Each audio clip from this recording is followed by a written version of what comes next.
Like many of you, one of the reasons I started shooting Fujifilm was because of the film simulation recipes. It was cool that we could tweak some settings and emulate unique or classic looks, like old film stocks from back in the day. I had my fun doing so, but several years ago I stopped using them seriously. Instead, I shot mainly RAWs using the JPEGs to experiment, try out looks, or compose better. This was because, although recipes are fun, they have a bit of a double edge to them. Some highly rated recipes, I won't name names, look good in some conditions, but not so good in others. So it was easier to just stick to a base film simulation or edit on my own so I could learn more without bleaching my images. Similarly, there was no all-purpose, set it and forget it, always looked good color recipe. But lately, there has been a film simulation recipe that's been getting a lot of hype. It's been touted as the most versatile film simulation recipe as well as the most popular one currently. You've probably already heard about it. Yes, it's Reggie's Portra. Initially, I looked at this recipe with skepticism, but for the past few months, I've been trying it out,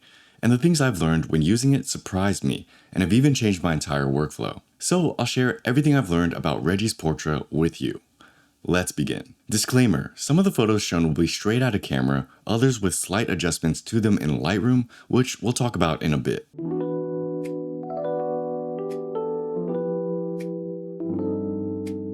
What makes Reggie's Portra work? The issue with many color film simulation recipes are the many strong characteristics they come with. Because things like white balance tints are so integral to how a recipe looks, changing that is in essence bleaching the image. And when you bleach an image, sometimes it looks good, sometimes it doesn't. You could try more minimal adjustments, but then you'll get less of a look, and shooting in a normal film simulation could be preferable. So recipes are kind of like double-edged swords, great when they work, not so great when they don't. Shooting with one then becomes more about picking the right one for the right situation, rather than set it and forget it. Reggie's Portra, however, does a great job at giving your images a subtle character or look, whilst being usable in most scenarios. I've yet to find a time of day where the recipe doesn't look good, or at least decent, and that's quite surprising to me. Of course, there are certain scenes that will look better in other recipes or with other edits, but for the most part, shooting in Reggie's Portra won't make it look bad. For example, take these shots I took down the street of the Sensoji temple. Many of these shots looked pretty good in Reggie's Portra, but I opted to edit them in black and white because I felt like the look matched the type of image more. It doesn't mean Reggie's Portra looked bad, some may prefer it, just that there was a better look for this specific situation. So for the most part, Reggie's Portra does live up to its name as the most versatile film simulation recipe. But why? What makes Reggie's Portra so different from other recipes? I'm not a color scientist, but I'll tell you why I think it works. First off, Reggie's Portra is built off of Classic Chrome. Classic Chrome is perhaps my favorite film simulation. I think it looks great for both street and everyday photography, and it already tends to be a very versatile film simulation base. However, there are some issues with Classic Chrome that have given me problems in the past. Sometimes skin tones don't look the best because they sway to the pinks, white balance can lean to the cool side, and colors can be a bit difficult to bring out. What Reggie's Portra does, which I think compensates for this, is the white balance. If you look at the recipe, you'll see there's a +2 to red and -4 to blue. What this does is shift the white balance spectrum to the orange-green side, giving your images a warmer look. I think this makes skin tones look a lot better. Sunny days look nicer because of the warmth, and even gives buildings a nicer shade of brown. It's the right compensation for a film simulation like Classic Chrome, and something I do often in my own photo edits already. Plus, it does so without overdoing it like some other recipes that blast the Kelvin. There's also a +2 to color, which I feel like helps with the mutedness of Classic Chrome. Whether these adjustments look good or not depends on your taste, but I personally quite like it. The reason why these adjustments work is because they're subtle and effective. Unlike other film simulation recipes that try too hard to get a look, Reggie's Portra does less but in the right places. I think that's important to keep in mind when photo editing as well. It's not how much you do, it's about what you're adjusting. Tweak the right things and you won't have to tweak as much to get it to look good. Now, although Reggie's Portra has been great so far, no film simulation is perfect. For me, there are a few things I like to do both in post and while I'm shooting that I think makes the recipe look better. Let's talk about that.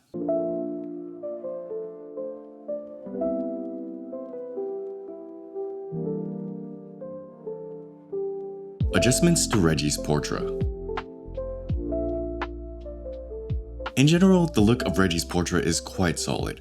I'd say about 80% of the shots I take with this recipe look good, straight out of camera, no adjustments needed. That being said, there are some adjustments I like to make that I think make the look more complete, or at least to my taste. The first would be clarity. Clarity is an adjustment often used to add or lower pop and intensity to your image. Personally, I'll add some clarity when I want an image to become a bit stronger or hyper real, and I'll remove some clarity if I want it to look softer. Softness can add a nice touch of nostalgia and make your photos look more natural or less HDR. There are many ways to adjust clarity, one being a diffusion filter. In his article, Reggie recommends using a Cinebloom filter, a Moment-branded diffusion filter, instead of lowering the clarity in camera because that can slow the camera's processing speed down. I personally do the same with a 10% Cinebloom filter, and I think the shots look better that way. And I know, diffusion filters aren't the same as a clarity adjustment, but they do roughly the same thing and most people won't be able to tell the difference. If you don't have a diffusion filter, you can add a -1 or -2 to the clarity in camera, or simply adjust the slider in Lightroom to the left. Both work. Adjusting the clarity with a diffusion filter, in-camera adjustment, or in post can help complete the look of Reggie's Portra by balancing the warmer tones and soft color with a tiny bit of bloom. In addition to clarity, there are some other Lightroom adjustments I like to do to help complete the look. This is based on my personal taste and preferences, so they're optional, but I'll share them with you. Lately, I've been editing many of the straight out of camera JPEGs instead of RAWs because they're quicker and the difference isn't very noticeable. I know this used to be sacrilegious to me too, but it works. It's much harder to get the same look when starting with a RAW base, so as long as the final output looks good, that's my priority. Given what we mentioned earlier, the main characteristics of Reggie's Portra are a warmer image, primarily orange-green, slightly muted tones, added color, and clarity softness. We won't talk about the color chrome, noise reduction, sharpness, and grain today. These do affect the image but are more on the detailed side of things. Taking this into account, in my experience, sometimes Reggie's Portra can look a bit flat or weak on the look. These are good things for reasons we mentioned earlier,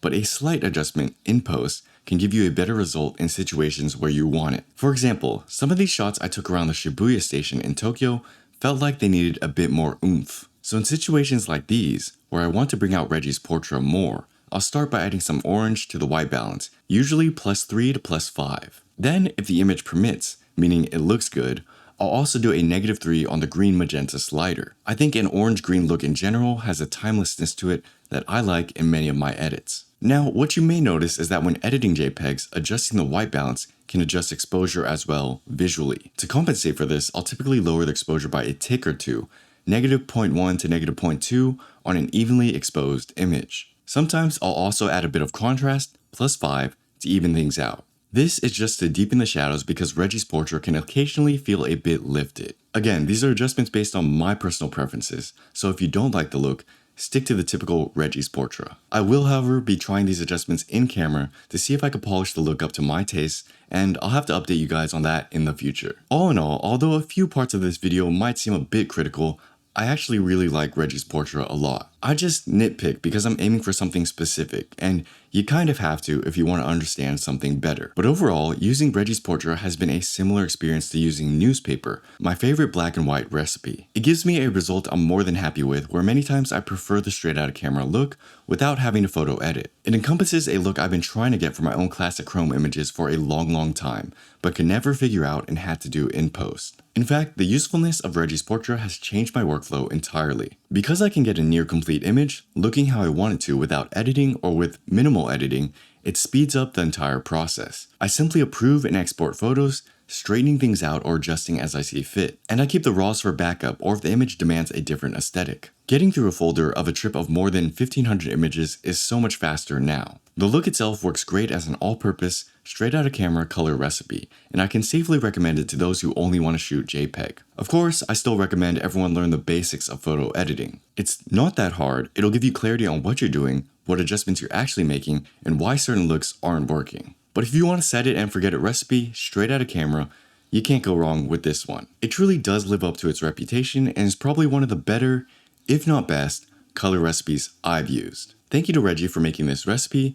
Stay tuned for an updated video if my adjustments work out, and if you like this video, share it with a friend. You can also learn more about improving your photography in photography systems. Check it out today. Thanks for watching, happy shooting, see you next week.